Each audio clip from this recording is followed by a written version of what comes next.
It's great to be here. We're slightly more relaxed then, as we don't have Kate with the timings. This is the session about how to build back a fairer economy after COVID. Now, each speaker was going to have 4 minutes, so I can increase that to, if you're very, very well behaved, 6 or 7 minutes. Jane, did you want to go first, because I know you're on a tricky timescale, and then we go to Caroline and then Miatta. Is that okay? Great. Thank you very much. Diolch yn fawr. Jane, all yours. Oh, diolch yn fawr. Well, Prynhawn, good afternoon. I'm so pleased to have this invitation to speak to you today, and compassion in politics is what I'm all about. So I can't stay longer. But I do think building back fairer is a statement that just so resonates with the Welsh Government, what we're trying to do as we all consider how to recover from the devastating pandemic. I'm Minister for Social Justice, and I was appointed by the First Minister, Mark Drakeford, only a few weeks ago. I'm delighted to have this opportunity to take forward this portfolio to address this issue, how we build back a fairer, greener, more sustainable Wales. So, of course, our communities have been facing exceptional challenges, and some communities and groups have been affected more than others, inequalities deepening in so many respects. People who already face discrimination, marginalisation, people who are already vulnerable and disadvantaged, and that's why we as a Welsh Government are focusing on building a stronger, fairer and greener Wales, where no one is held back or left behind. Returning to normal, to the way life was before the pandemic, simply isn't enough. So there is a challenge and opportunity.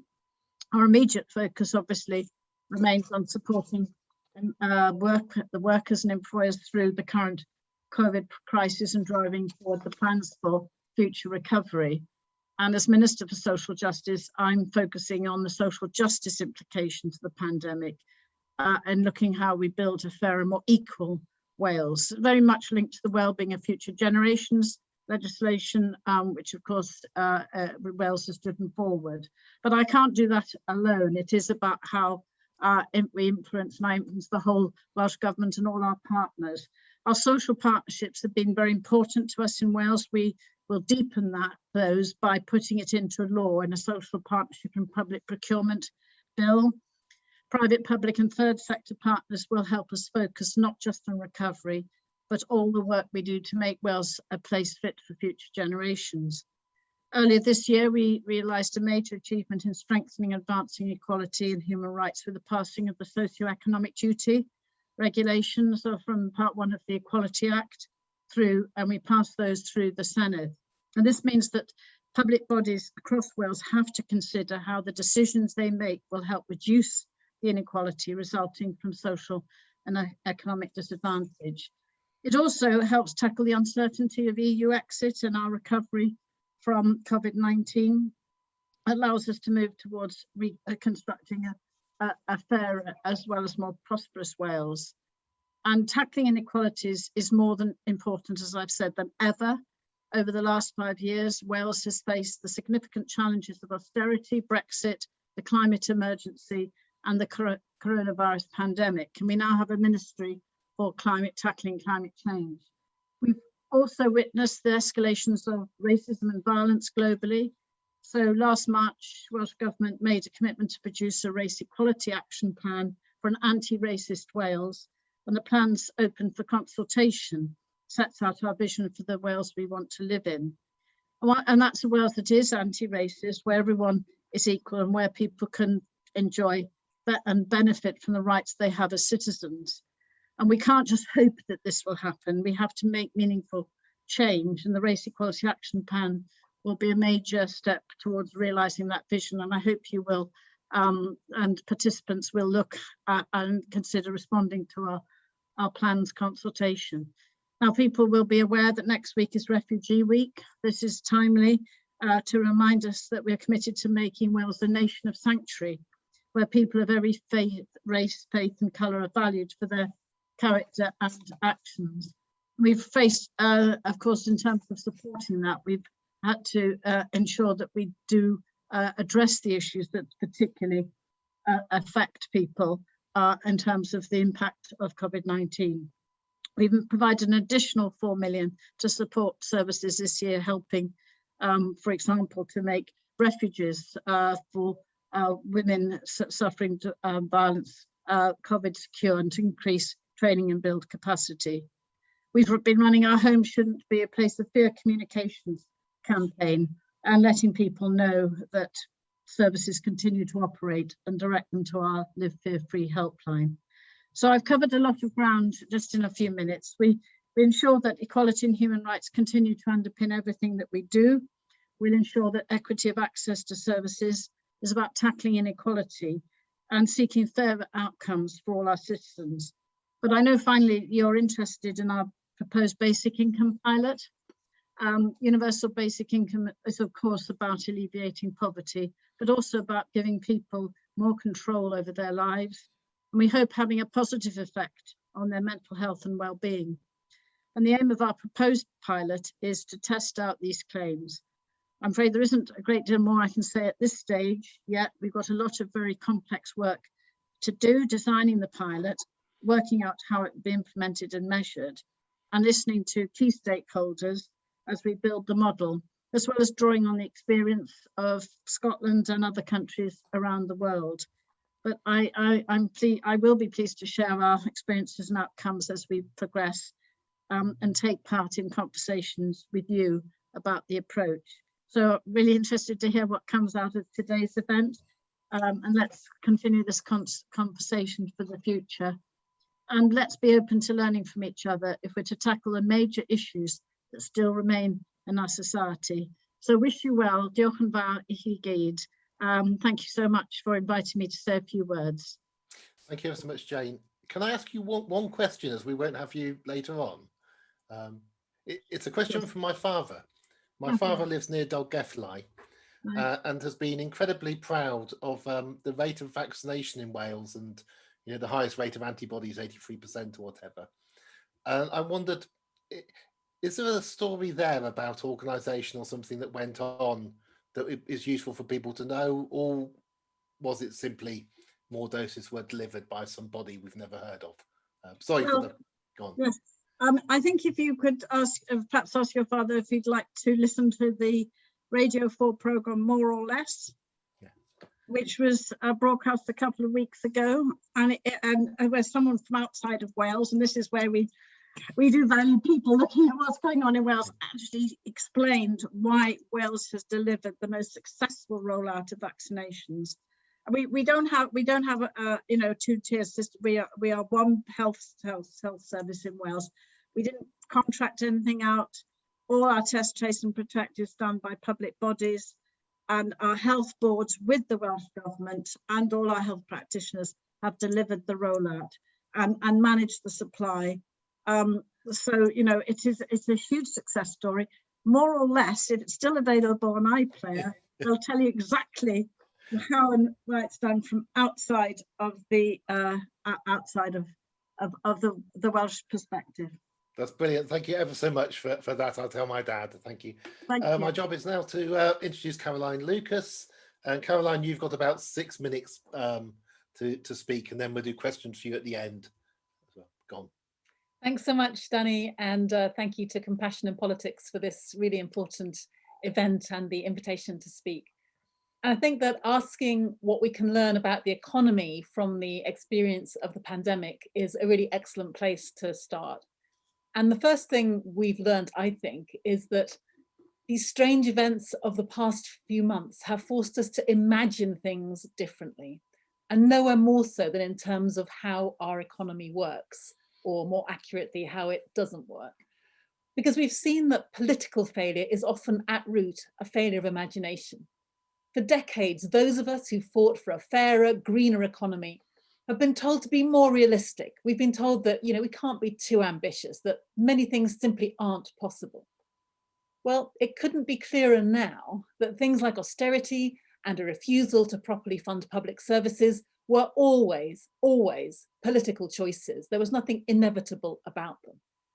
And we've learned as well that when government accepts that there's an emergency, it can find the money it needs to spend. It can temporarily, at least, house the homeless. It can temporarily put health and well-being above profit and growth. We've been reminded too that those whose work matters most are often the ones who are paid the least: the delivery drivers, the supermarket stackers, the carers, paid and indeed unpaid. And so I think what we've learned is that there must be no going back to normal, because normal was intolerable for far too many people. And I think the pandemic has shown us even more clearly how an economy focused on the extraction of profit and endless growth has eroded, if you like, our collective immune system by undermining and underfunding health and social care, impoverishing people here and around the globe, whilst also destroying our climate and nature.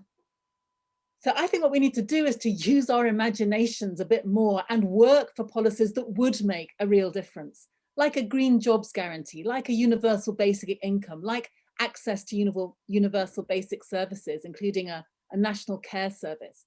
Things like putting 15-minute neighbourhoods and a new right to local green space at the heart of our planning system. Never again must we leave the public realm so perilously weakened. Never again let this grossly undertaxed and unequal country tolerate an economy that leaves half the population unable to weather storms. And never again allow the shrivelling of the state. Now, we have to be honest, we're up against some pretty powerful vested interests working hard to build back to economics as usual.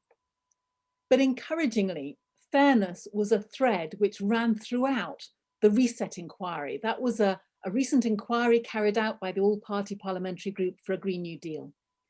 And what this inquiry, the Reset inquiry, demonstrated beyond doubt was that the public are way ahead of the government in supporting bold and ambitious policy for a much fairer and much greener recovery. And one of their most significant policy proposals was to replace GDP growth as the UK's main economic objective with a broader set of human and ecological health and well-being goals, using those as benchmarks for economic success, shifting, in other words, to a well-being economy. And I think that has to be our starting point in terms of being able to build back fairer, to meet the needs of today without compromising those of tomorrow. Right now, the G7 are meeting in Cornwall. And what gets a country a seat? Well, essentially, mainly it's GDP, the size of your economy. And never mind if your massive GDP comes with sky-high levels of child poverty, searing inequality, or whether you're creating all that GDP by trashing your own environment and that of other countries. Not a problem. Take your seat at the top table. Now that has got to change. The G7 should commit to transforming itself instead into a W7, a well-being 7. In fact, a well-being a lot more than 7, where the ability of a country's economy to deliver well-being of people and nature is what matters the most. And that should start with the commitment in the G7 communique to adopting alternative economic indicators to GDP growth. And the good news is that change is already happening in countries and cities and local authorities and businesses who are already moving beyond growth. What's missing is the political action to scale that up, and what can drive that is political pressure. So on that note, I'd like to conclude by asking everyone on this webinar to back an official parliamentary petition for a wellbeing economy. It was created by a young Brighton activist. I'm doing everything I can to get it to 100,000 signatures, because if we get that, it will trigger a major Commons debate in the run-up to COP26 and the autumn spending review. Your support for that petition and sharing it would make an enormous difference. So I would be so grateful if you could sign it and share it as if lives depended on it. Because with the current economic system fueling the fires of the climate emergency and worsening inequality, in a sense, they do. Thank you ever so much, Caroline, for that. And I'm going to hold questions until the end. Just to remind people that type your questions into Q&A. That you've got, now's your chance. And last but definitely not least, Miatta Fahnbulleh is going to be speaking for, you've probably got 7 minutes at most if you want them. So all yours, over to you. Thank you so much. I won't keep it too long so that we can have a time for lots of good questions afterwards. I'm absolutely delighted to be here. this afternoon, and 100% agree with everything that has been said beforehand. You know, I think it is clear to everyone that the pandemic is being accompanied by an economic crisis, the scale of which we've not seen for generations. The UK economy, one of the hardest hit in this pandemic, shrunk by 10% last year, the sharpest annual contraction for 300 years. Unemployment is expected to have doubled by the end of this year. So we can be in no doubt that we have entered an economic crisis that will be absolutely profound. And I think I completely agree with Caroline. It's a crisis that's shining a huge spotlight on deep-seated problems with the economy, like the fact that living standards have pretty much stagnated since 2008. And the government's watchdog, the Office for Budget Responsibility, is projecting that average incomes will not return to 2008 levels until 2026. Nearly 18 years, nearly 20 years, 18 years rather, in which living standards have not budged, which is absolutely remarkable. We're in a situation where 1 in 3 people are struggling to stay afloat. 1 in 3 people are struggling to afford the basics for a decent quality of life. 14.5 million people already living in deprivation, in poverty, which means that many families enter this pandemic with very little cushion to weather the storm ahead. I think it's shining a massive spotlight on how denuded our social protections have become, whether that's through underinvestment in vital frontline services like health or social care, or just a complete paucity and inadequacy of our social security system. And then it's shining, I think, a huge spotlight on the cost, the untold suffering of not preparing for this kind of natural crisis, despite the warnings of the scientists. And the parallels with the climate and nature crisis that is already upon us is absolutely stark and clear for everyone to see. But I think the thing that's really struck me is how quickly this has crystallized in the public mood and how quickly the debate is shifting. I think many of the vulnerabilities that have been exposed are already forging a new consensus for change and the need for change.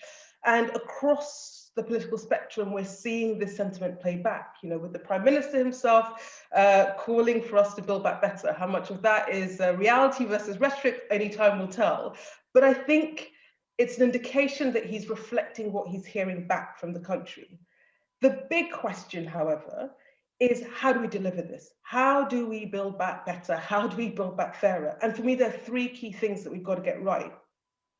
The first is a Green New Deal. And my argument is we're going to have to invest in the economy to stimulate it. So why not gear that towards green, using our response to this crisis to prepare for the bigger crisis of climate change? And we've been arguing that actually a 48 billion fiscal stimulus would do the job of stimulating the economy, do the job of gearing up the economy, but critically create 1 million low carbon jobs from in the retrofitting sector through to the care sector. And I think the key here is not just creating jobs for people, but how effectively and quickly we can reskill, upskill people to take up these jobs and manage their transition between sectors. And trying to get the transition piece right so it's just is absolutely critical.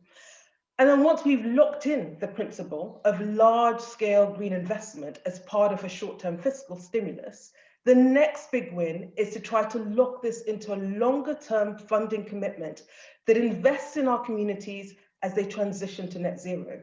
So, in the same way that, we don't think twice about targeting 2% of GDP on defense, we should come out of this crisis with a comparable, and I'd argue bigger, annual funding commitment to greening the economy, creating good jobs, investing in our communities, underpinned by 10-year local plans, devolve powers and resources in order to transform local economies.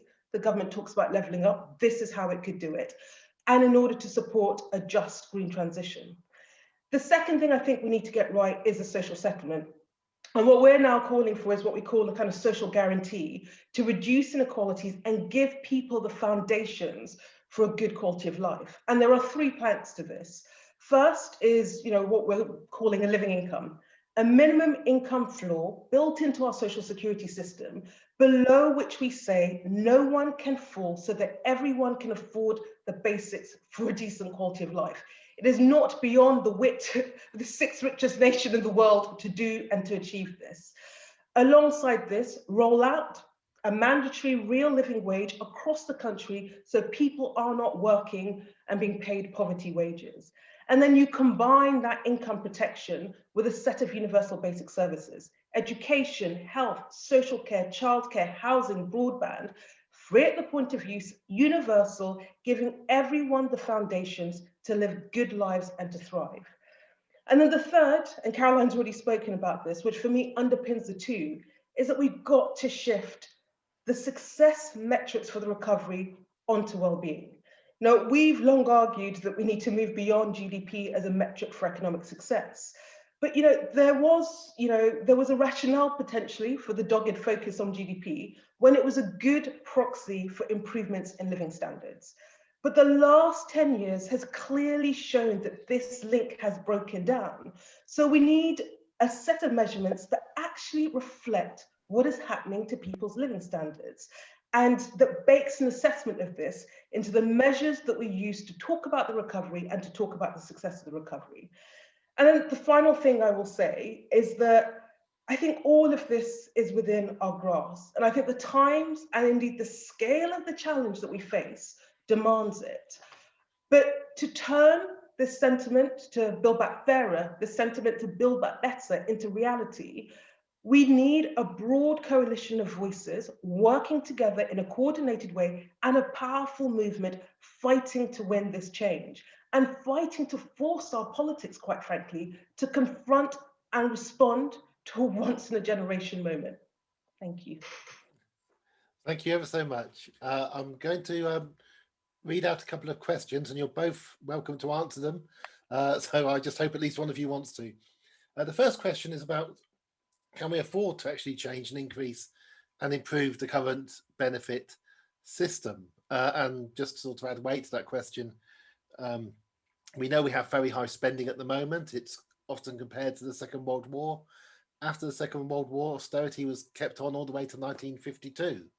So the where's the money going to come from question, can we afford it? Who wants to have a go at that? I don't mind starting, but Miatta is probably more of the expert. But I would just say, the first question I always, first way I always answer that question is to say, can we afford not to do it? I mean, come on, we're the fifth richest, sixth richest country in the world, and it's to do with priorities. So the first question is, we can't afford not to invest in this. Secondly, of course, there's all of the facts around the fact that right now, in terms of government borrowing, it's governments can borrow for practically nothing right now. So why wouldn't they and make that investment? As Miatta said so powerfully, we know that the government is going to start investing now in order to stabilize the economy post-pandemic. So why wouldn't you do that in ways that make people's lives fairer and greener? And the last thing I think I would just point to, and I'm not suggesting we get into a big discussion about positive money just now, but I would really recommend a book by Stephanie Kelton called The Deficit Myth, which basically points out that, when we fight wars, when we bailed out the banks, it wasn't that we suddenly found loads of actual money behind the sofa. We made money by creating it.